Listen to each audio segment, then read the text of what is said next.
of interest. Then we also have a resource center that was developed with the support of Parwan. This resource center has a state-of-the-art equipment for early childhood education graduates, and they are benefiting from it, and they come and observe different equipment for early childhood education students. These are the modules that were developed for this diploma course. The first one is early childhood curriculum, and we also offer a code. This is 1625, and this is the first course. Then introduction to early childhood education. This is the second module that was developed for this postgraduate diploma in early childhood education. The third is language learning in early childhood. These modules were developed keeping in mind the national document, that is national curriculum for early childhood education, and on those areas we try to develop these modules. And then teaching literacy is another important module for this postgraduate diploma. Then child development is another module that we have for this postgraduate diploma. Then classroom assessment. All these modules and courses were developed and reviewed by the ECE experts. Then I also like to share a good news with you that now Allama Iqbal Open University has opened admission for this postgraduate diploma. The admissions are open. The interested candidates can apply for this postgraduate diploma in ECE. Bismillahirrahmanirrahim. This might be a quite unique and different topic that you people having the last two presentations in early childhood education. My field and area of specialization is special education. It's not a new department or the subject that we have in Pakistan. Special education means the students with special needs. And ECE and special education needs have a strong relationship and co-relationship with each other. So we can't separate the special education or early childhood education for the students with special needs. So we must consider, when we are considering the early childhood education, at different levels, because today morning when Saira was talking about 2.5 years and 1,000 days, so in special educations the 2 years we call as a pre-legal period is very important for the kids. Might be this picture is very interesting for you people. We have experience in Pakistan many times, I think so. And this is matter of early intervention. So there is a timing lag, there is early detection, and that's make the situation worse in different situations. But this picture is quite interesting for everyone that is familiar for us for last 2 days. The kids in frame that we have, and the kids with the special needs must be early intervened. Unfortunately, in Pakistan, we don't have any system for the early intervention. I have a specialization in inclusive education from Holland. From the very first day, or before it, yesterday Dr. Mantu was talking about the -1, and before means the prenatal, perinatal, and postnatal stages. So special education considering all these stages of the child.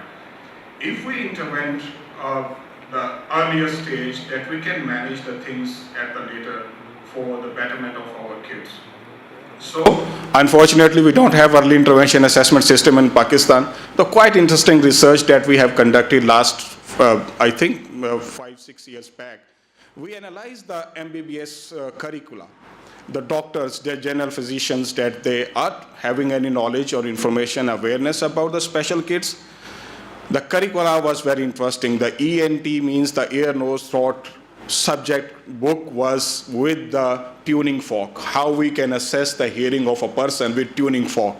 That might be 30 years back that I was a student of a science, and we measure the sounds means the intensity of the sound with the tuning fork. I think it's now delete or obsolete with our curricula, but still that is a part of the MBBS curricula. How we can say that the general physician is a part of our unit, basic health unit, they can assess earlier the child's having any problem with special needs or not.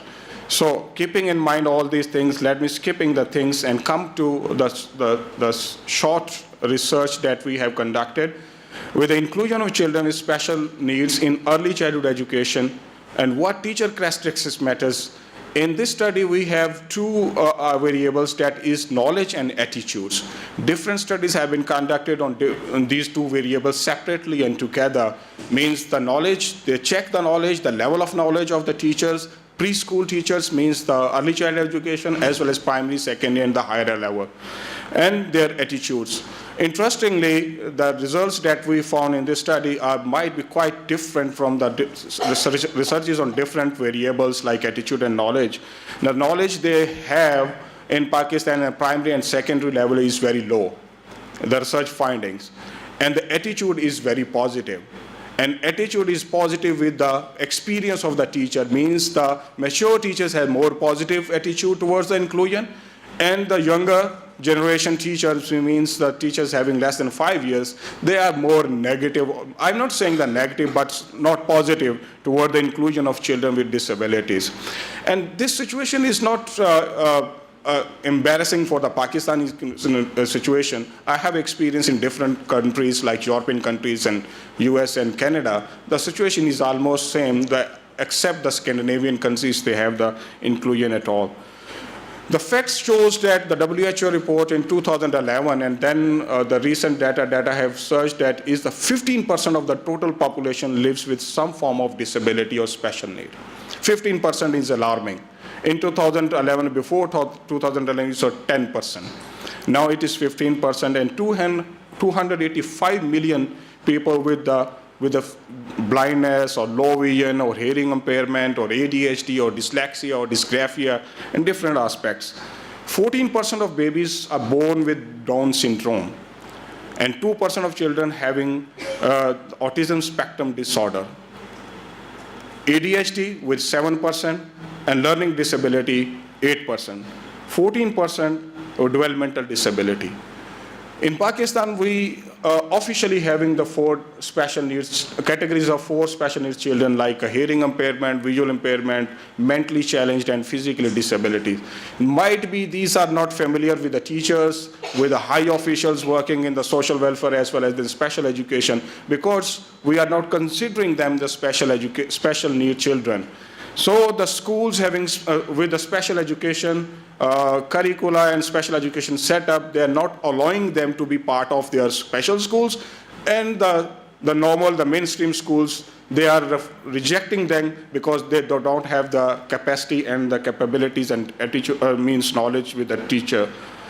When we have the impairment, and yesterday we have a very interesting presentation by Dr. Manzoor, and he has emphasized much about the vulnerable percentage of the babies with the impairment. And impairment in any matter that I have just mentioned, ADHD, dyslexia, or hearing impairment, or malnutrition, or low weight, the prevention, that leads to the disabilities, and ultimately it is the handicapness. The prevention of disabilities in early childhood stage can arrest the secondary complications. If we have the early intervention, we can control all these things. So the early intervention can be applied on minors, or the means the 1,000-day child. Inclusion. Interestingly, in Pakistan, when we talk about the inclusion in Pakistan in 2005, the people are having misconception between the different terms, integration, mainstreaming, and inclusion. The inclusion is equal opportunities for everyone. Means it's a child or it's adult, anyone. New SDG 4 is talking about inclusion.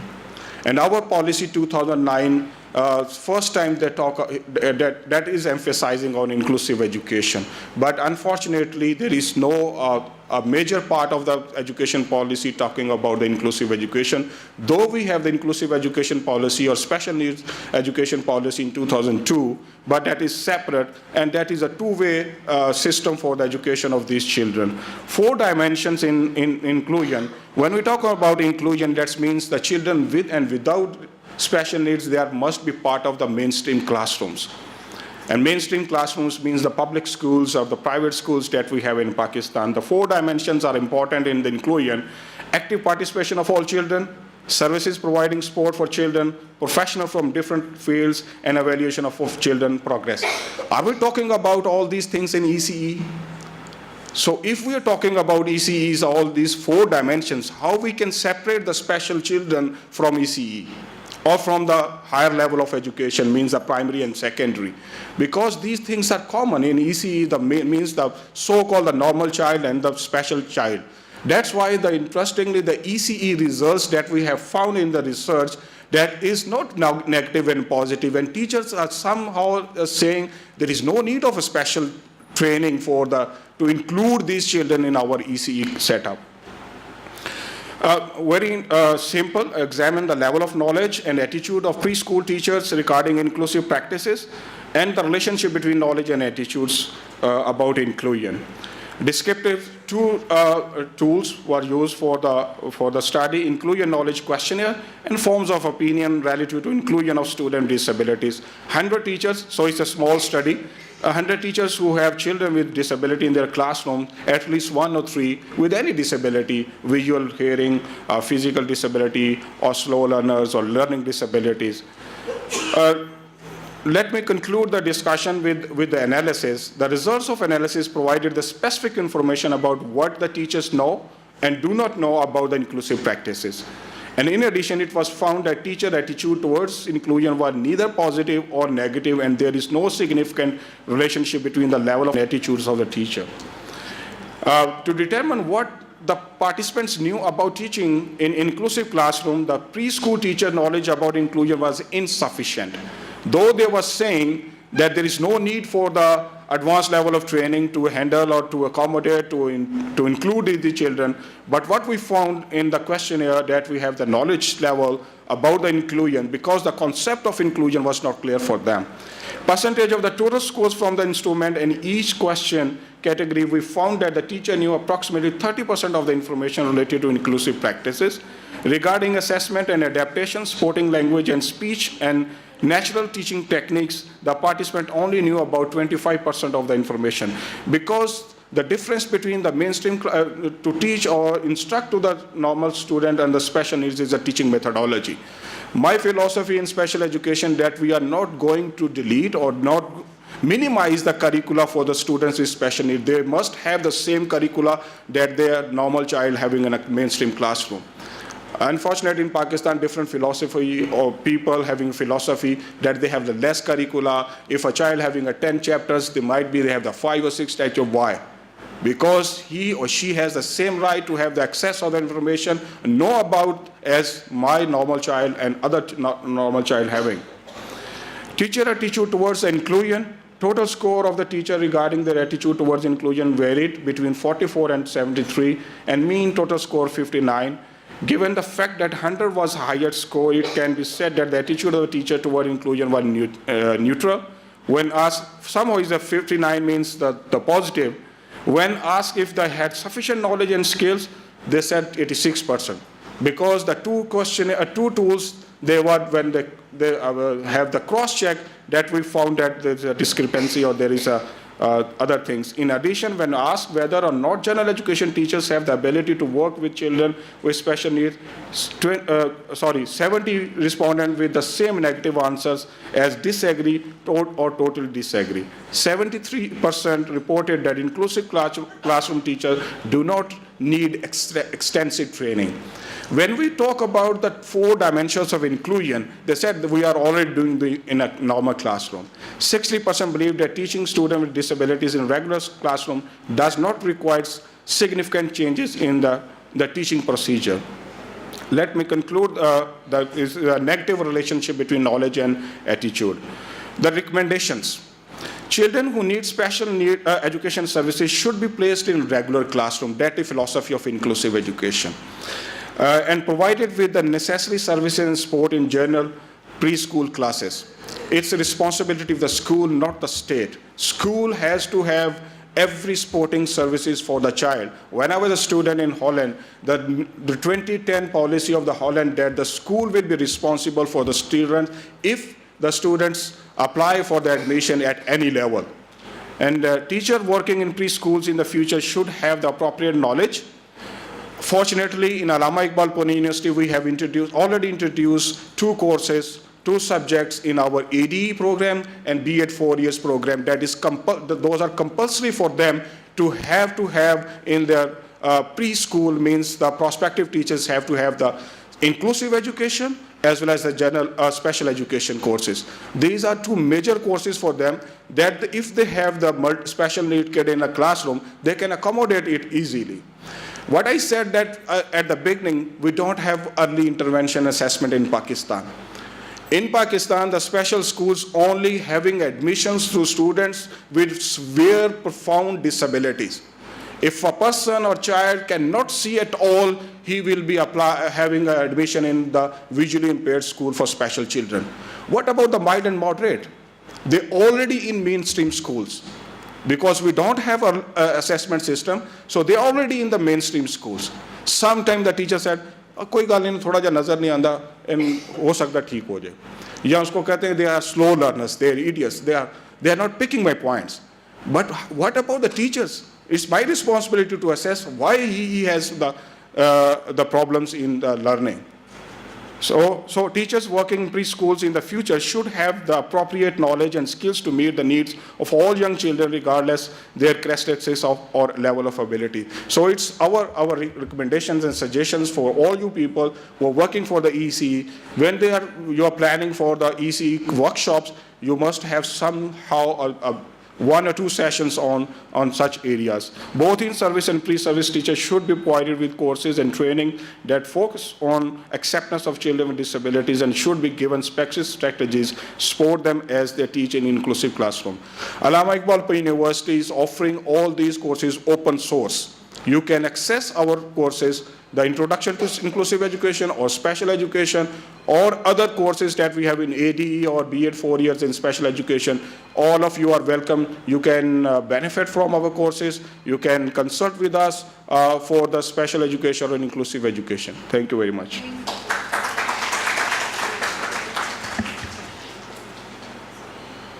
Thank you very much, Dr. Zahid Majid. He was our last presenter. Now I would request the participants to ask questions if you have any. Mike, baby.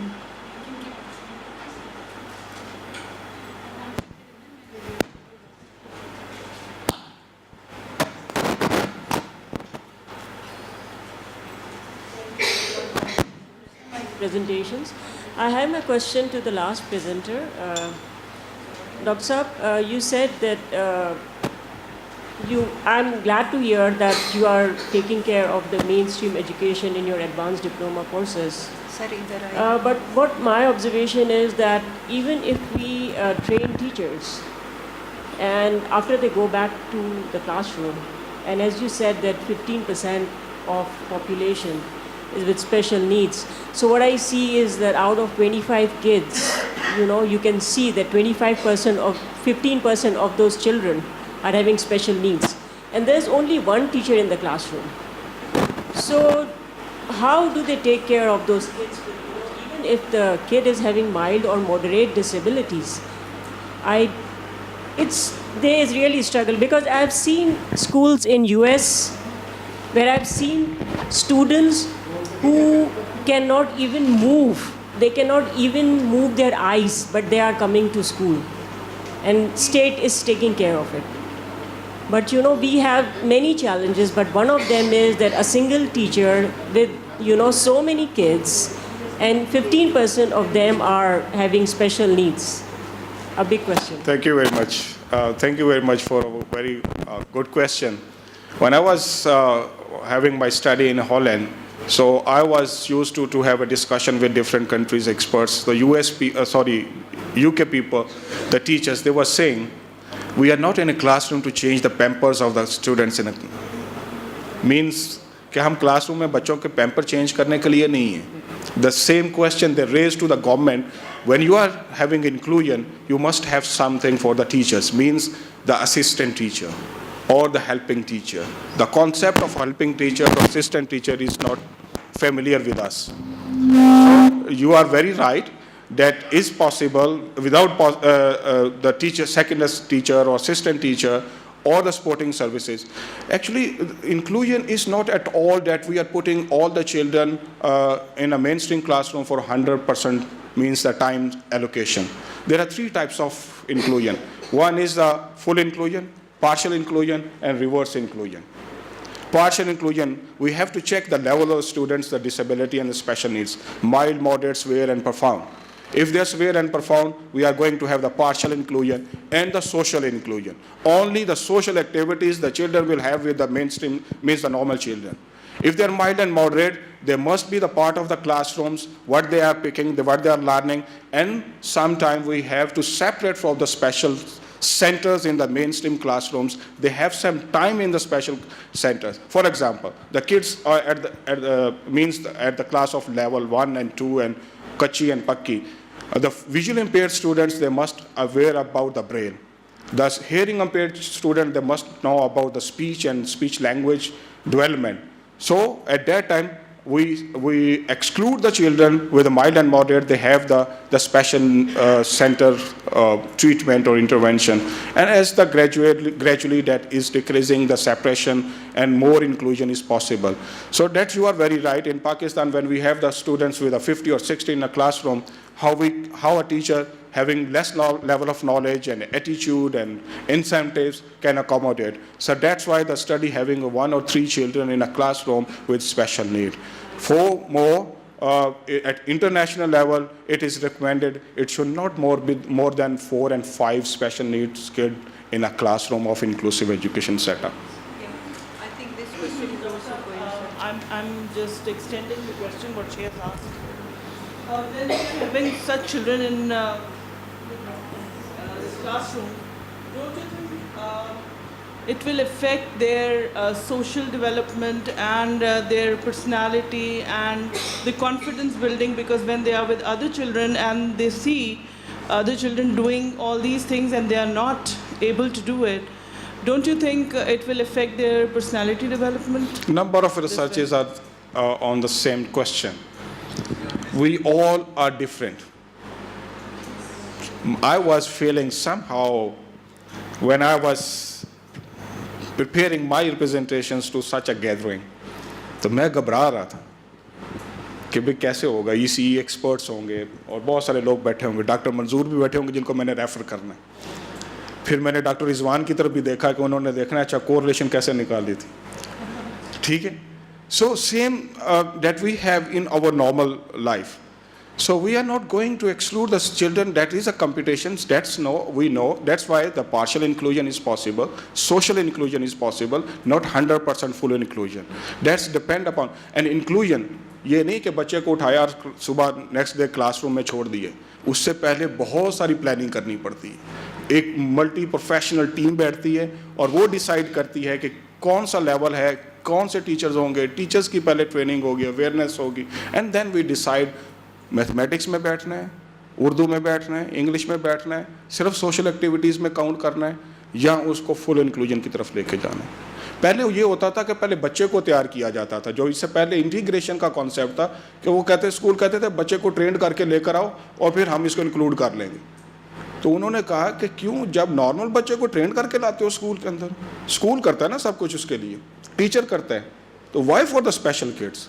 So that's why they're having the new concept of inclusion. And that is not a new concept. It's 1990s or 1980s ka concept. I know the last presenter is always having more questions, but I would request to have the more questions for other people's too. But I love to have your questions. We can have 2 more questions, please.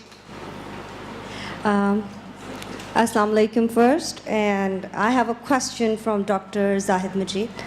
Again, I'm sorry, but it's a very relevant question. You're talking about the disabilities, and my question is that what I'm monitoring in my institute is that, first of all, if the parent is not accepting that their child is disabled, how the teachers can help, how we can, and even I am counseling my teachers, I'm counseling the parents, I'm counseling everyone, but still, trust me, they come to my school, they come to my premises, they say, oh, ma'am, this, my child, you feel he is a slow learner, she is a slow learner, but definitely after a few days you will see the difference. And I'm like, okay, and then I come to know what's happening, but parents, they don't come forward, they don't tell the truth to the institute, so we can help them. So we can only help them if they help us.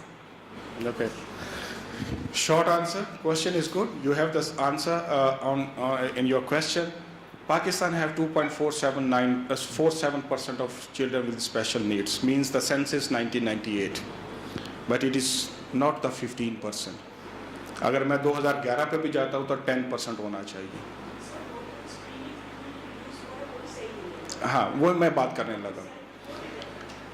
मेरी छोटी बच्ची जब school जाने के लिए ना 2 साल या 1.5-2 साल की थी, तो मेरी वाइफ ने मुझे काफ़ी प्रेशराइज किया कि इसको स्कूल भेजो, जल्दी करो इसके.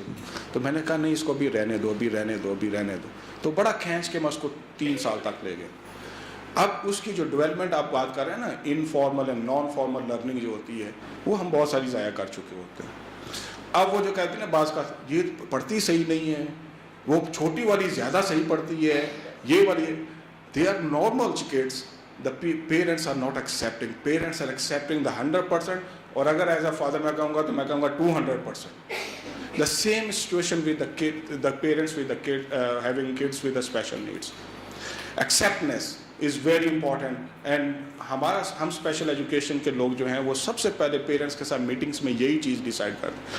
1 month back, a parent having a kid with a slow learning or learning difficulties or disabilities for last 15-20 years, हमने उसको सबसे पहले यही कहा कि आप इसको एक्सेप्ट करें, और उसके बाद फिर जो तो ये एक्सेप्टनेस जो है वो बहुत important. Well, Thank you very much.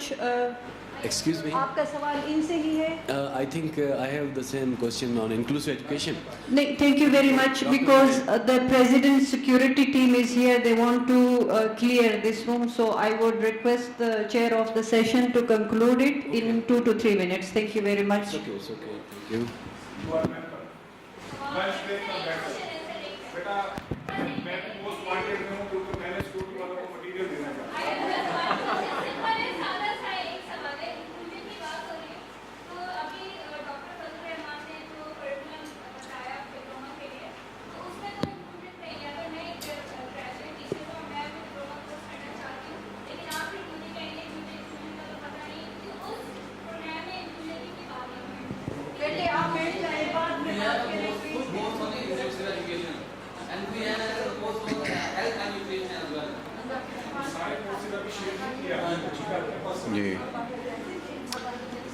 Assalamu alaikum again, Ji. I'm really thankful to the President for rescuing me today. Today I really don't want to speak, because this area of teacher education, it's an area that I'm totally not confident on speaking, particularly when such scholars of high quality have given their presentation. But I'll quickly present you a couple of thoughts that came to my mind. Dr. Juma, when she was talking about this mindset shift, this deconstructing existing notions, and what is important is teacher empowerment, and that is something that we have to make sure. When we talk about mindset shift, it's not really the teacher who comes first to our mind, or should come to first our mind. It's the teacher trainer whose mindset shift is more important. It's the curriculum planner, okay, from the curriculum and the entire philosophy of early childhood development and education. That's a source from where this mindset shift has to come into the society. Imagine what background ordinary teachers are coming from. Imagine what is their upbringing, okay? Why are they in this profession? Is it because passionate about teaching, or is it because it's the easiest thing to get into? You know, I couldn't become a doctor, engineer, some other high profile, professional, so I ended up becoming a teacher. What are those factors? Okay, so we have to see the sum total of this picture, and I think our teacher training programs, and more importantly, our overall ECD program, curriculum and everything else, has to be informed by these factors. That's what I would say. Another important, and I'll just conclude by... Sorry, I just want to include one word. As you are saying, empowering the teacher should empower the students also. Of course, when the teacher... This is the main shift. When the teacher experiences empowerment, the teacher obviously will do that, it's expected. Another important point from disability point of view is the aspect of bullying. These kids, and not only just disabled kids, many of the normal but less able kids, kids with little less confidence, they experience bullying, and this is the worst thing that can happen to a child. And I don't know what we are doing in Pakistan to really counter this notion of bullying or to deal with it, whether our teachers are equipped to handle bullying, but it's a very, very important factor that affects a child's upbringing, his or her own mindset, and the self-confidence. So these were a couple of points that I thought I'd shared with you. I really appreciate all of you present here. Thank you so much.